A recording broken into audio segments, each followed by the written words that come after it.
একটা প্রশ্ন করি, সোজা প্রশ্ন।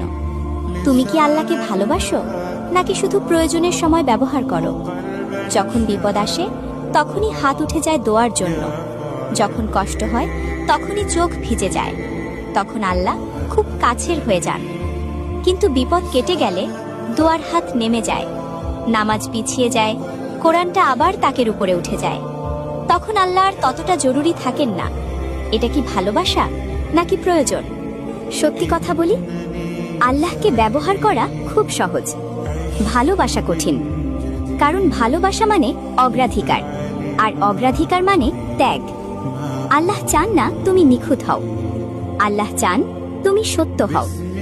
দোয়ার সময় যেমন আল্লাহকে ডাকো, নামাজের সময়ও ডাকো।